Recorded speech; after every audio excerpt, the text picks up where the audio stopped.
Il y a 2 semaines que les assemblées générales du FMI et de la Banque mondiale se sont tenues à Washington.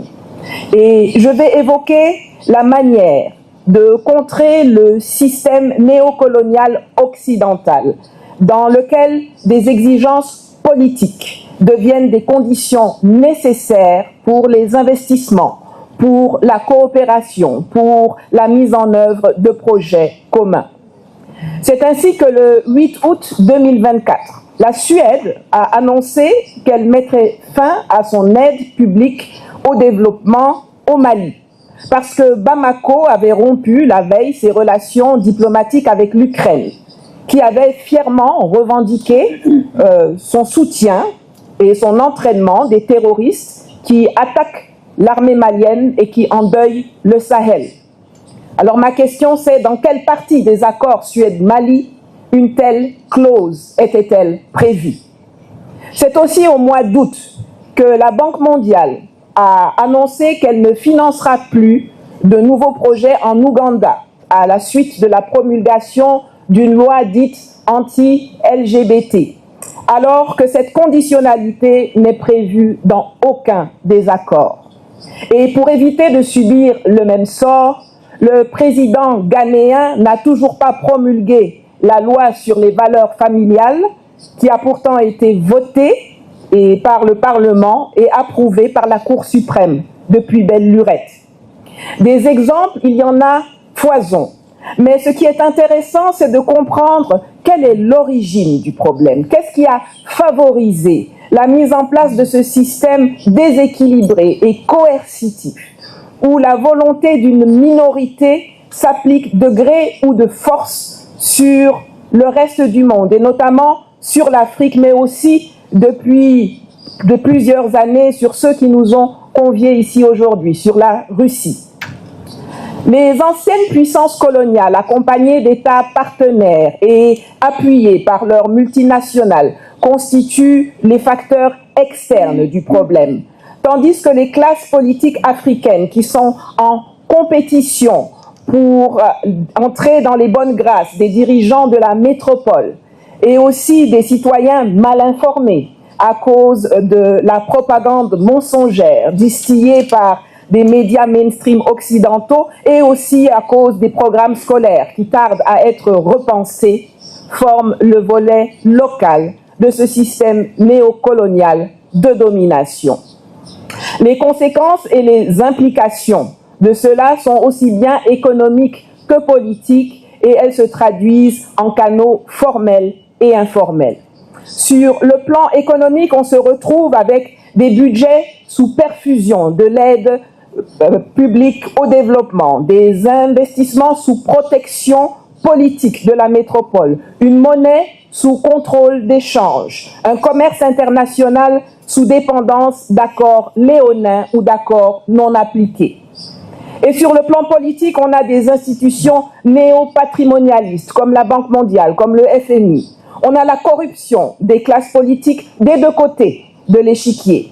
On a le chantage, on a les sanctions, on a les influences pour rester au pouvoir en contrepartie de contrats hors marché. Et on a les ingérences qui se traduisent par l'appui au terrorisme, aux rébellions, l'instrumentalisation des instances internationales.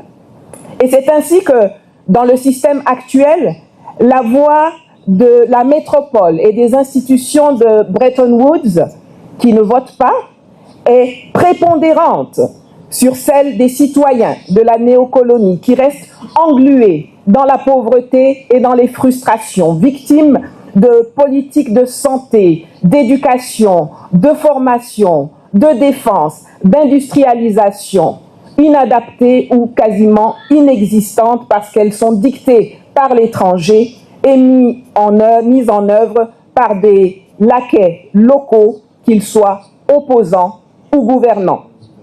Alors, comment se battre contre cela? Comment s'en sortir? D'abord, par une prise de conscience et une volonté politique.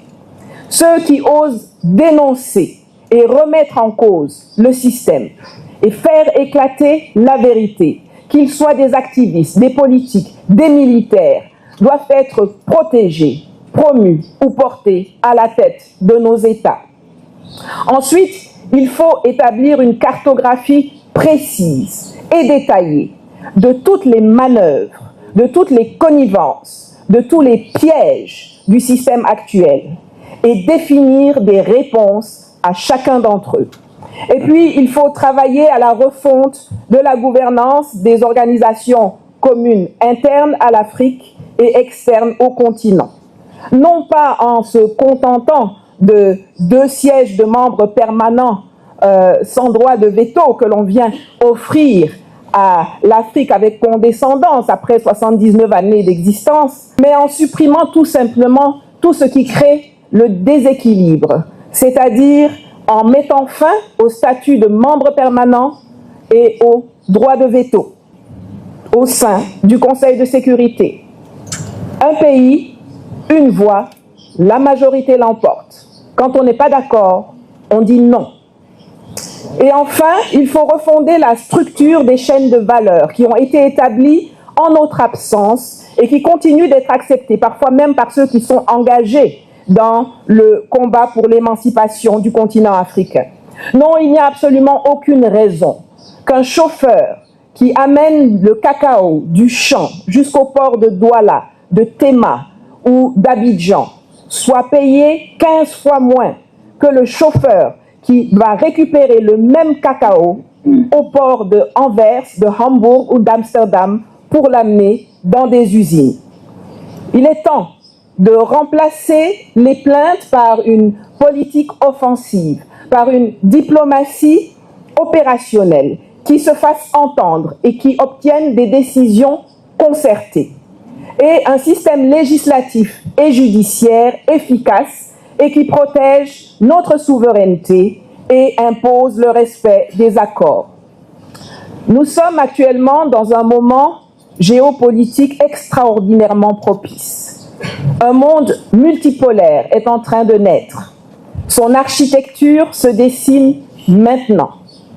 Construisez votre influence pour prendre place à la table de discussion de façon tout à fait décomplexée.